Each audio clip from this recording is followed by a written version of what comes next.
Is it a cult? Is it going to put me in a box that I can't get out of if I believe in it? No. You're going to find that it actually just identifies the box that you've been in your whole life and helps you get free from staying there. Hi, welcome back to my channel. My name is Cassie Rose, and I'm so happy that you're with me today. Among my friends, I'm kind of known as an Enneagram psychopath, which, thanks, it's true. Understanding myself, number one, that was the reason why I got involved in Enneagram, and also just because I want to understand the people that are around me. I want to understand my friends better. I want to be able to communicate with people better. And so as you see from the title of this, it's going to be a brief introduction to what is the Enneagram, why should it matter to me, and basically how do I learn more about myself through this. If you've heard about the Enneagram before, it is a personality test that distinguishes 9 different types of people.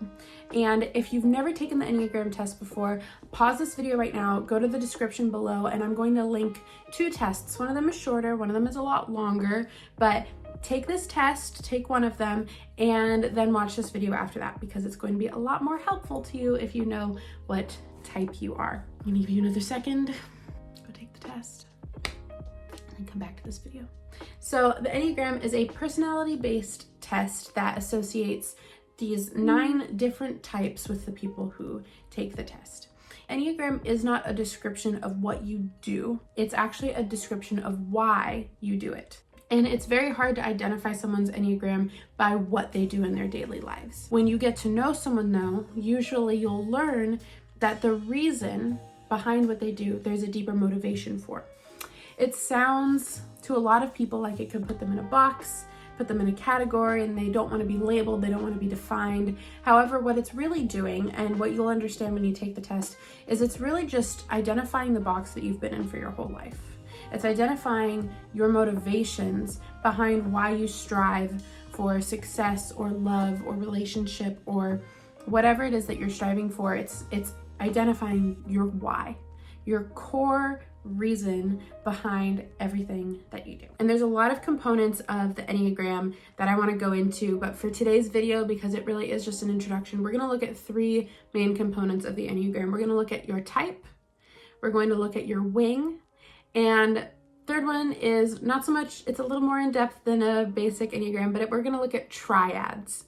And so if you've never heard of triads, keep watching. You know, if you've heard about the Enneagram in general, you probably know that there's 9 types. You maybe know that there's wings, but you may not know about triads. So there's 9 types to the Enneagram, and each type has its own internal motivation that drives people to make the choices that they do. And there are a lot of different ways of defining your types. There's names for each type that different researchers have coined. You know, for type 1, some people call them the reformer, some people call them the perfectionist, some people call them the achiever. I actually like to define each type instead of by a name, by their need. So there's a table in the book. The Sacred Search is by Christopher Hewerts. It is a really good foundational understanding of what the Enneagram is. And so in this book, he talks about this table that defines the needs of each Enneagram. And we're just going to get the basic sense of what each type is. Type 1. The need to be perfect. Type 2. The need to be needed. Type 3. The need to succeed. Type 4. The need to be special or unique. Type 5. The need to perceive or understand. Type 6. The need to be sure, certain, or secure. Type 7. The need to avoid pain. Type 8. The need to be against. Type 9. The need to avoid. So going through these, you can pause it and take a screenshot of that or whatever you need to do to get that list. But as we go through these, you're going to identify with some of these needs. Maybe you identify with this need to succeed, a need to be needed. Whereas there's going to be other types that maybe you just don't understand that need at all. The need to avoid pain, the need to be against, maybe you don't understand those needs at all. So as we look at the Enneagram, we see the relationship of each type with each other. And as you go around this diagram, you'll see 1 is between 9 and 2, 8 is between 9 and 7, and you'll see that they have these little relationships with each other. So I am a type 1. And if you look up at that table that we just saw, type 1 has the need to be perfect. I'm motivated by the desire to be perfect, to do right, to do the right thing, to be morally upright. And that's what drives my definition of fulfillment for myself. And sorry if I keep looking down, my laptop is right here and I want to give you guys the right info. And then we look at a type 3, which is motivated by a desire to succeed in life. And what that really is meaning is their perception of success. So a 3 will feel as though they succeeded in life if on the outside people acknowledge and affirm the persona of success that they are creating for themselves. So these look really different for each type, our needs, our motivation, but it's important to recognize that people around us in relationship, we're all motivated by different things. And that's something that I think is very valuable when you're diving into the world of the Enneagram, because it's very difficult for me to be in relationships with certain people who don't operate the way that I do if I don't acknowledge how different they are. And by that, what I mean is I'm motivated by this need to be perfect. It's exhausting for me to be on a team with people who really just care about getting stuff done on time, if they just care about being themselves and, doing it the way that they feel is best. My need is to be perfect. Now that does not say that I am right and they are wrong. It says I am motivated by a different need than a type 4 is. When a type 4, their need is to be special or unique. That's their motivation. Neither of these are right or wrong, but I need to understand that not everybody thinks the way that I do. Just to be really clear, there's no bad type. There is no bad type. And often when we go through these definitions and we get to our type, it's very confronting, and often we can be offended because we say, well, why do all the other types are so good? Why does mine sound like a bad person? Everybody, for the most part, will read through their type description and be like, I'm a bad person. This is terrible. But in reality, it's just the most confronting to you because you actually understand what it's saying. You really understand where it's coming from. So for me, a lot of other people might look at a type 1 and be like, oh, her biggest fear is being bad or like doing something wrong. That's so silly. Everybody does something wrong. Everybody is imperfect. Everybody makes mistakes. Yeah. And to me, it is the end of the world. Everybody feels this way. Everybody feels kind of attacked or offended by the things inside of us that we haven't confronted yet. Give yourself a lot of grace as you're learning more about who you are. According to this book, The Wisdom of the Enneagram, also, these 2 books that I'm sharing, if you want to learn more about the Enneagram, buy them. I love it so much. If you are a friend of mine and I have sat and read this book with you and you felt very enlightened but also attacked, please comment down below how accurate this is, because I know that there's many of you who I've talked to about this book. Comment how this book made you feel. Some of you I sent a bunch of screenshots and stuff too. So, The Wisdom of the Enneagram, a complete guide to psychological and spiritual growth for the 9 personality types. According to this book, each type is broken down into 3 main components. Number 1, we have our basic fears. Number 2, we have our basic desires. And number 3, we have our superego message. And your superego is basically your internal self-critic. It is the messages you tell yourself to criticize, okay? For a type 1, my basic fear is being evil, bad, or corrupt. My basic desire is to do good, be virtuous, be in balance, and to have integrity. And my superego message is that you are only good or okay if you do what is right. That is what a 1 tells themselves. Right now, I'm going to post on the screen a chart of all of the basic fears, desires, and ego messages, and take a screenshot, find yours, and read through. If you haven't taken the test yet, maybe read through these and see which one resonates to you. You do not have to take the test. You can type yourself. It's not like the test is not the gospel. You can kind of type yourself in this, but look through these types. Understand what your basic fear is, what your desire is, and identify the superego message that you've been telling yourself. This is just an introduction. I'm not going to go into all of these for every single type. I will do that in another video. And if you want to hear more about a specific type, tell me down below what your type is, and I'll make sure to go in depth on those specific ones for the people that are watching this. Now, second, we're gonna move into what they call wings. So in the Enneagram, you have a wing, and this is your subcategory. The way that I like to look at the Enneagram, rather than being hard and fast types categories, is that it's like a color wheel. Each color kind of fades into the next. They're similar to the one right next to them. If you're looking at a color wheel, and let's say a type 1 is the color violet, a type 1 could have a red-violet wing, which would mean you're a 1 wing 2, violet, red-violet, or you could have a wing to the other side, which would be blue-violet, and that would be a wing 9. That would be kind of how this color wheel fades cleanly into the next. Like, you are a fluid person. You have a personality that has depth. There's a lot to you. You can't be put in a strict box because people are so complex. However, this is where the wings come into play. If you're a 1, you could be similar to a 2. If you're a 1, you could be similar to a 9. But, a violet isn't going to have a wing of green.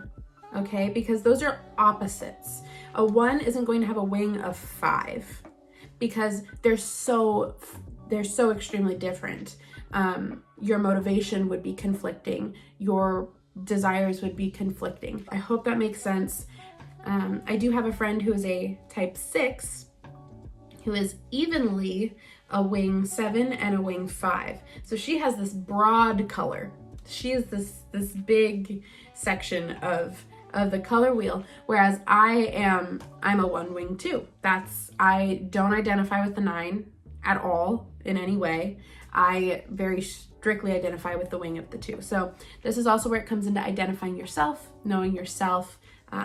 This is really a tool for you to use. From that, I want to do what's going to help you guys. So comment down below what details you would like to know, and I will go into making some more videos based around these ideas. We're going to transition into the third component. So number 3, we're going to look at Enneagram triads. So if we look at the Enneagram diagram, the 9 types are actually separated into 3 distinct triad categories. And as you'll see in this image, we have our instinctive triad, our feeling triad, and our thinking triad. I'm going to go over each of these right now in a little bit more detail because I think that they're really beneficial to understanding your type. Let's begin with the instinctive triad. This instinctive triad is labeled as the rage triad, according to Rich Rizzo in The Wisdom of the Enneagram. And what Rich Rizzo says is that the instinctive triad, types 8, 9, and 1, are concerned with maintaining resistance to reality, creating boundaries for the self that are based on physical tension. These types tend to have problems with aggression, repression, and underneath their ego defenses, they carry a great deal of rage. 8s, 9s, and 1s are a part of the anger triad. Now, these types all express their anger very differently according to their motivations. So an 8 expresses their anger externally, a 1 expresses their anger internally, and a 9 represses all anger. So their core emotional motive is to deal with this rage that they have struggled with. So an 8, they have external anger. They will lash out at people. They will yell at people. Often they will take it out on others. A 1 has an internalized rage, which means they take it out solely on themselves. That rage is meant to punish themselves. Whereas 9s, which are categorized as the peacemaker, their entire purpose is to repress all of the rage that they are feeling and ignore it. Now we're going to go into the feeling triad. Types 2s, 3s, and 4s are concerned with self-image, attachment to the false or assumed self or personality. They believe that the stories about themselves and their assumed qualities are their actual identity. I'm going to say that again. They believe that the stories about themselves and their assumed qualities are their actual identity. Underneath their ego defenses, these types carry a great deal of shame. So for the feeling triad, for types 2s, 3s, and 4s, these feelings are all tied around self-image. 2s externalize their self-image. 2s are the helper, and their self-image is externalized. So they will constantly be doing and striving and giving to other people in order to create the self-image that they want people to affirm. 4s have an internalized self-image. So a 4's entire motivation is to be true to themselves, to be true to the person that they have created inside of themselves, the identity that they have, to be true to that. So it's all about if they are being authentic in and of themselves without anybody else's opinion, without anybody else's approval, am I being true to myself? Now, a 3 is both external and internal.